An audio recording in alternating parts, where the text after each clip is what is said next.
BBC ka kushtuar një reportazh të zgjeruar Shqipërisë, ku gazetarja Emily Wither udhëtoi drejt vendit për episodin e emisionit Assignment. Fokusi i dokumentarit kanë qenë investimet në zonën e jugut, përfshirë ishujt Sazan dhe Zvërnec, si dhe aeroportin e Vlorës. Reportazhi shqyrton nëse Shqipëria mund të transformojë reputacionin e saj dhe të tërheqë turizëm luksoz, ndërsa përmenden investitorë të njohur si Ivanka Trump dhe Jared Kushner, që synojnë ndërtimin e vendpushimeve turistike. Gazetarja thekson se Shqipëria është një vend me dy realitete: ndërtesa dhe vila të reja, ndërthuren me bloqe të vjetra të lodhura, godina bujqësore të rënuara dhe hotele gjysmë të ndërtuara. Ndërsa qyteti i Vlorës ofron plazhe me pamje mahnitse, ekziston një kontrast i qartë mes pasurisë së re dhe shtëpive të improvizuara të banorëve lokal, që shfaqin hendekun social dhe ekonomik në zonë. Një pjesë e dokumentarit fokusohet tek aeroporti i Vlorës, ku punimet vijojnë me vonesë për shkak të terrenit të lagësht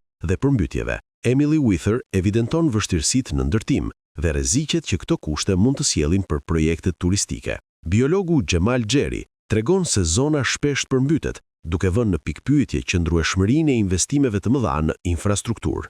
Raporti gjithashtu nënvizon se fantazmat e skaluarës komuniste të Shqipërisë mbeten të pranishme, mosmarrveshjet për tokën, akuzat për korrupsion dhe mungesa e infrastrukturës mund të pengojnë realizimin e resorteve të planifikuara. Dokumentari paraqet sfidat dhe mundësitë e Shqipërisë për të transformuar turizmin dhe për të tërhequr investitorë të huaj, duke pasqyruar një vend në tranzicion midis së kaluarës dhe ambicjes për zhvillim luksoz.